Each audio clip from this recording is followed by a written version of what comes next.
This is Good Evening San Diego. The push continues to try and unmask children in the classroom. We're going to be speaking with a former San Diego County Board of Education member to get his insight on all of this after the break.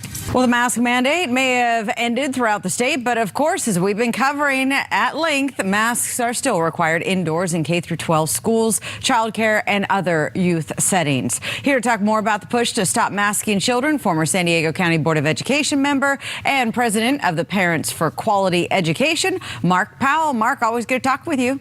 Good evening, Ginger. How are you? I'm good, but of course, this is a subject that draws on simply because it seems like the unions have a big say in this. With everything going on in the schools, what do you recommend parents do as far as knowing who is on the Board of Education for their school district? Well, school boards meetings used to be sleepy meetings. They were uneventful, not really fiery like we see now. Now they're contentious. They even got to a point where parents were being labeled as domestic terrorists and a lot of other things. So what I think needs to happen now is parents need to know where every school board member stands regarding mask mandates. And when I talk about every school board member, we have 42 districts.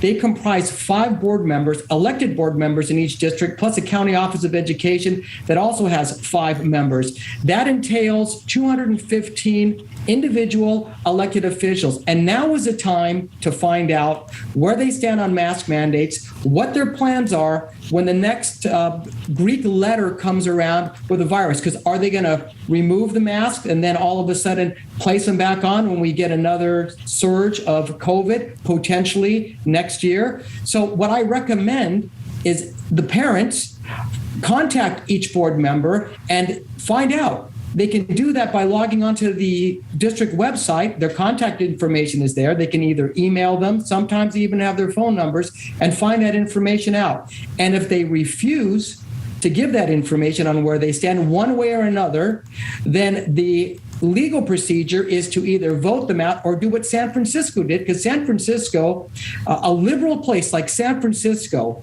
got fed up with their board and they recalled 3 board members, including the board vice president. So we can see there's a swing now. We want to hold school board members accountable. We want them not to hide. We want them to come out and say, hey, this is where we stand. But ominously, they're not doing that. You can't hear a peep from these board members.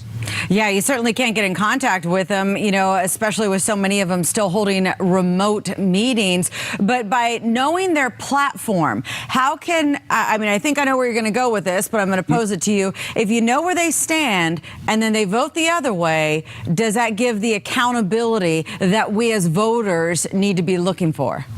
Yeah, voters need to be accountable. Voters are the ones who place these board members in office. School board races were considered down ballot races, which means they garnered little, if any, attention from the people voting. However, school board races impact your property taxes. There's bond issues. There's all sorts of issues regarding school boards. So I think voters really need to take a good look at who they're voting for. They need to be informed. And I think all school boards also need to go back to in-person board meetings. They can't hide behind a Zoom meeting anymore. I mean, we're all out in the open. Let's have these meetings open up and let's call them on it. Let's ask the board members, every one of them, all 215, hey, where do you stand? And let's find out where they stand, because the last thing we need to do is go against the science, is what's happening now, and only mask kids in schools when everybody else is unmasked. It doesn't make any sense. It doesn't make any sense to the students, to the parents, to the teachers, and to everybody else who's watching tonight.